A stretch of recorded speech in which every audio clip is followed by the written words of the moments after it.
I would like to discuss inductors in series in a circuit. And you're going to find that the operation is just the opposite of that of capacitors. In fact, the calculation is also going to be the opposite. I have gone and built a circuit with a series resistance, in this case 50 kilo ohms. It's going to be connected across an inductor. I've got 6,000 henries, and these are just funny values that I've gone and used just to get a graph that is measurable. So you're going to probably use values that would be a lot less than that, but that's going to be the one of my equation. Please remember that when you put a voltage across an inductor, it immediately measures the full voltage drop, and then as the magnetic field collapses, so that voltage is going to change. Go in the opposite direction and you're going to have the opposite.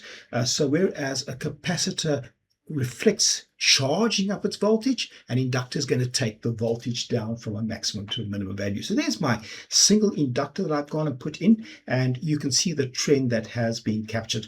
Now I'd like to copy that and put that onto a separate page.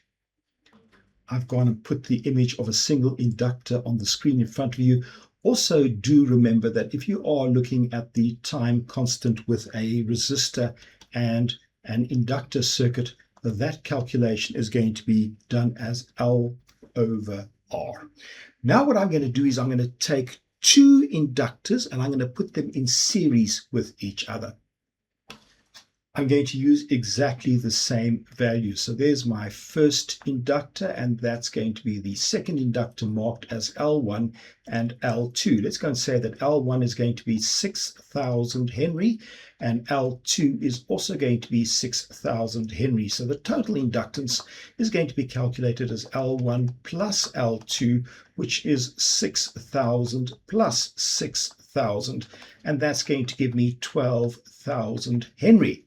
I now need to go and put that into my simulator. So going to the simulator, let's go and put in the 12,000 Henry that we have got. And looking at the graph at the bottom right, as soon as I run the simulator, you can see how it has gone and changed. A much bigger inductance, and therefore the time is going to be larger. Let's go and capture that image. And there you can see the two images side by side. On the left-hand side, a single inductor of 6,000 Henry, and on the right-hand side, I've taken two of those and put them in series with each other to give me 12,000 Henry. And as you can see, the time period of the magnetic field is going to take twice as long.